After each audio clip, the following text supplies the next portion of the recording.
Dan kita telusuri betul kemana itu larinya uang, karena uang ini beberapa kali transfer oleh si korban kepada pelaku. Nomor rekening yang diberikan sendiri oleh si pelaku tersebut ada beberapa.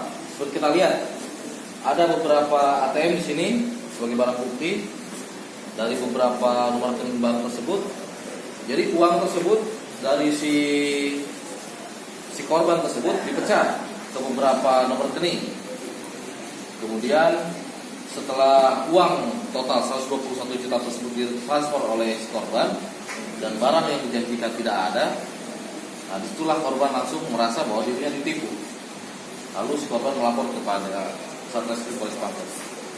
Kemudian memang ini suatu ungkapan ini memang termasuk kerja keras sekali. Karena untuk rekan-rekan tahu sendiri, kita melakukan pengembangan ini, kita meminta backup 3 Polda, Polda Sulsel, kemudian Krim Polda Sulteng, Krim Polda Metro Jaya. Karena pelaku ini ditangkap dari 3 lokasi berbeda. Jadi berdasarkan penyelidikan, berarti kita peroleh tersangka utama ini. Awalnya tersangka utama ini kita tidak tahu namanya. Kita hanya tahu inisial dan ciri-cirinya saja. Kita lakukan penangkapan, didapat di wilayah Sulawesi Tengah, wilayah Polres Parigi di Sulawesi Tengah. Nah dari situ kita kembangkan lagi. Jadi si tersangka utama ini kita kembangkan bahwa ada 3 lagi temannya. 1 di Bekasi, 2 di Kabupaten Sidrap. Kemudian langsung tim bergerak dibagi, ada yang ke Bekasi, ada yang ke Sidrap. Nah, yang di Bekasi kita di backup oleh Ditkrim Polda Metro Jaya. Di sana didapatkanlah salah satu tersangka atas nama inisial UN. Kemudian dari UN juga didapatkan juga beberapa barang bukti, beberapa kartu ATM, uang tunai, HP, kemudian buku rekening.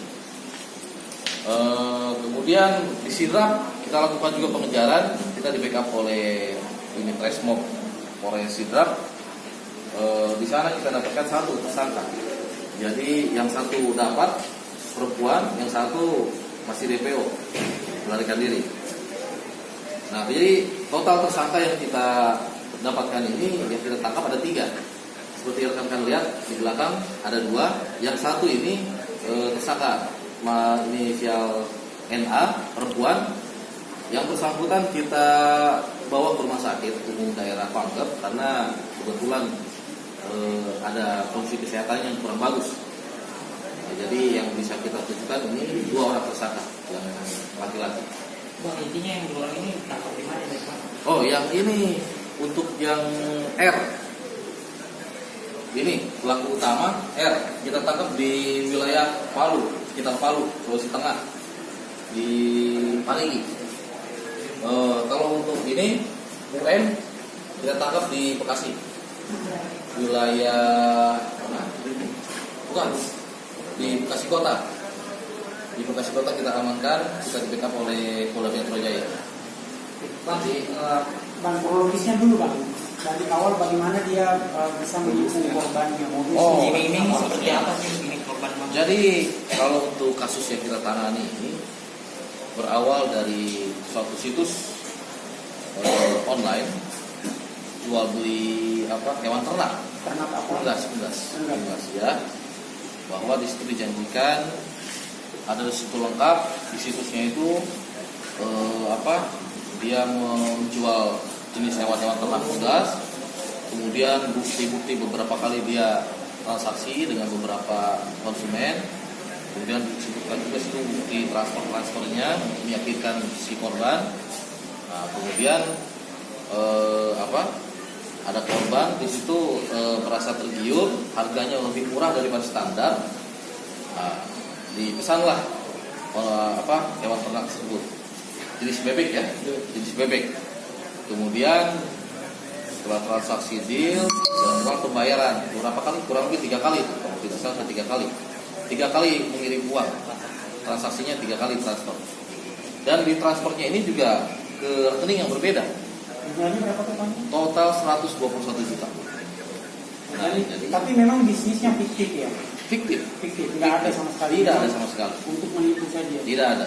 Jadi setelah kita kembangkan, kita tangkap, kita lihat di HP-nya, ya memang selain dia online, dia juga banyak itu SMS yang keluar itu ya SMS itu yang modus showbiz itu. Berhadiah. Ya, Arti kan artinya dia sebarkan juga di melalui bukan, jadi bukan hanya online itu aja, Sebarkan SMS juga. sebarkan SMS juga. Jadi salah satu yang kita ungkap ini ya modusnya ya itu jual beli online itu. Tapi yang bersangkutan juga setelah kita periksa HP-nya ada beberapa modus yang ke orang lain, bukan hanya modus ya selain modus jual beli online itu. Bang, kalau tahu korbannya asal dari mana sih? Korbannya itu atas nama Amran ya. Orang Pangkep. Orang Pangkep satu korban. Pelakunya satu atas nama Amran. Di mana? Arham. Orang Pangkep di mana ini? Jalan Nangka. Pangkajene. Orang Jalan Nangka, Kecamatan Pangkajene. Bang, akibatnya apa buat ancaman pasalnya? Ancaman pasalnya itu dia dijerat dengan Undang-Undang ITE. Pasal Undang-Undang ITE. Nah, jadi untuk lelaki RO ini dia dan Undru Suryani alias Nani, dia diancam dengan Undang-Undang ITE pasal 28 dan atau pasal 378 Undang-Undang KUHP pidana. Jadi ancaman hukumannya di atas 5 tahun yang pasti. Ya, dendanya ya saya sudah lihat lagi itu. Cuman pasalnya yang jelas kita kenakan 2 pasal undang-undang. Pertama Undang-Undang ITE pasal 28, kemudian pasal KUHP penipuan 378. Part mana ketiganya? Kalau ketiganya ini, kalau aslinya ini orang Sidrap Pak. Cuman yang satu ini memang domisili di Bekasi, yang satu domisili di Sultan. Yang perempuan memang dia tinggal domisili di Sidrap. Bang, keseharian mereka apa sih Bang? Selain aktivitas ini? Kalau untuk saudara Ronald RO, saudara RO ini dia kesehariannya orang dagang juga, punya kios dia. Kios, dua-duanya nih pedagang. Oh, pedagang. Ya, kios. Kemudian saudari NA, dia juga punya kios kecil, ibu rumah tangga juga, dan statusnya dia janda, 3 anak. Apakah kemungkinan masih ada tersangka lagi? Nah, jadi setelah kita klarifikasi, kita periksa HP-nya, jadi ada SMS ke nomor-nomor lain juga yang istilahnya yang feedbacknya itu ada SMS masuk ke HP-nya bersangkutan komplain masalah uang yang sudah dikirim tidak ada realisasinya. Berarti kemungkinan ini lebih dari satu korbannya, dan ini kemungkinan ini memang sudah jaringan. Karena begini Pak,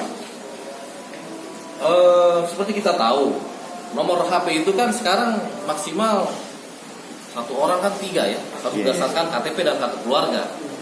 Nah, kemudian ATM. Jadi waktu kita kembangkan itu, kita ini dapatkan dari bukti petunjuk awal itu ada transfer dan lewat BRI Link pengambilan uang.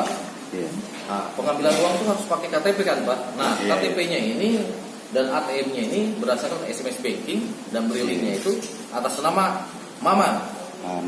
Cuman kita telusuri, kita temukan tersangkanya ternyata bukan nama Maman. Nah, jadi kemudian kita temukan, lihat ini banyak sekali identitasnya. Jadi ini memang suatu jaringan Pak. Memang ini kalau kita kembangkan lagi akan banyak ini yang kena. Pemalsu, ada juga yang mungkin pemalsu ATM, pengganda KTP. Cuman modusnya biasanya seperti ini Pak. Mereka itu menyuruh orang. Ya, jadi sudah kayak jaringan ya. Misalnya orang-orang Pak Bentor misalnya kan dikasih uang sekian 1 juta, kamu bikin itu rekening. rekening atas nama dia, KTP-nya dia. Nah, Baru diambil. rekeningnya diambil, ya sudah. Si Pak Bentor itu atau si orang apa yang dia suruh itu ya dapat uang fee 500.000, 1 juta. Ya. Sama orang lain. Jadi Terus untuk bikin kartu juga, kartu yang baru sama. Mereka juga modusnya seperti itu. Mereka suruh orang yang nggak ngerti apa-apa, yang istilahnya yang penting dikasih uang, Iya. dia buat registrasi kartu, udah terdaftar kartunya atas nama orang lain, ya dia pakai.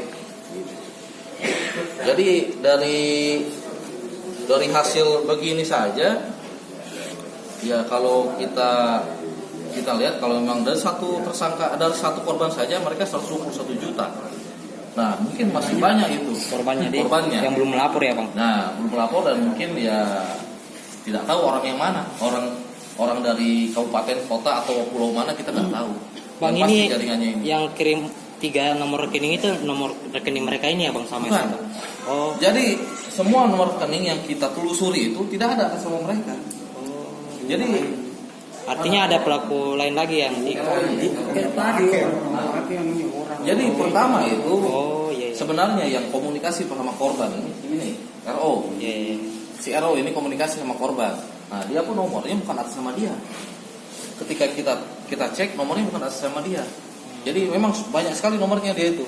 Ngelabui polisi. Ya jadi dengan modal 500.000 suruh orang registrasi kartu sudah. Nggak beda. Tapi sudah berapa lama sih Dan itu? Iya aksinya mereka. Kalau informasinya memang ini mereka sudah beberapa kali beraksi. Cuman Berapa ya kali inilah ditangkap bang? Baru pertama. Kalau ketangkap baru sekali ini ya. Nah, baru sekali. Nggak beda. Tapi Apakah memang sudah tidak lama. ada Sudah lama jalankan di situ. Oh sudah, yang pasti di atas 1 tahun. Oh udah. nggak beda apa tidak ada oknum perbankan terlibat di sini? Nah jadi kalau kita Iya. kita lihat, memang di sini kesannya ada oknum bank yang bermain. Cuman Iya. yang kita tahu bank itu tidak sembarangan juga memang untuk memberikan kartu ATM, karena kan yang kita tahu pendaftaran rekening baru kan harus orang yang bersangkutan. Nah, Cuman yang seperti itu saya bilang tadi Pak. Jadi dengan modal 1 juta dimintalah orang mungkin ya orang yang kurang mampu, kamu bikin itu KTP rekening baru, bukan rekening baru. Kan rekening baru kalau tidak salah kurang lebih 200 sampai 500. Iya. Nah saya kasih kamu 1 juta. Nah udah saya beli itu 1 juta udah. Kan kalau kayak gitu kan orang-orang yang kurang mampu kan ya udah. Bisa buat dia. Atas nama RO ya, aku. 1 umur nanti dijelaskan sama kanit saya nanti ada datanya untuk rekan wartawan untuk bahan nanti untuk pemberitaan. Jadi kalau dibilang ada keterlibatan bank kecil kita tidak bisa menuduh, cuman ya itu seperti saya bilang sekarang kan orang yang kurang mampu kita kasih, udah saya kasih 1 juta buka rekening baru nanti saya beli. Nah itu kan dia hanya modal 200.000 ya. Iya. Saya kasih 1.200.000 mau pasti. Nah jadi kalau untuk modusnya seperti itu ya kalau dibilang orang bank main sih kita tidak bisa langsung bilang seperti itu, karena yang saya tahu kita pada saat pengembangan ke bank saja mereka kan harus mematuhi namanya undang-undang perbankan Pak. Jadi kalau kita mau minta data nasabah saja, padahal kita sudah jelas kita lagi menangani kasus, tidak bisa langsung dibuka datanya. Harus kita bawa tersangkanya sendiri yang minta ke bank seperti itu. Atau enggak kalau mendesak sekali aturannya itu pada saat transaksi bank harus Kapolda langsung yang bermohon ke bank bersama OJK. Kapolda melalui OJK Otoritas Jasa Keuangan minta ke bank untuk buka data nasabah. Ya. Kecuali kita tuh biasanya kita dapatkan tersangka aja dulu, baru kita dengan tersangka ke bank di print. Jadi tersangka langsung yang ini bermohon. Sedangkan ini kan tidak ada ini. Atas sama mereka itu tidak ada. Jadi sama orang semua rekening ini. Rekening sama nomor handphone ya? Sama semuanya. Tidak ada atas sama rekening atas sama jasa mereka. Jadi ini memang suatu jaringan yang itu. memang agak rumit rekan-rekan. Ini memang kerja keras sekali. Kita makanya sampai di backup Polda Metro, Polda Sulteng.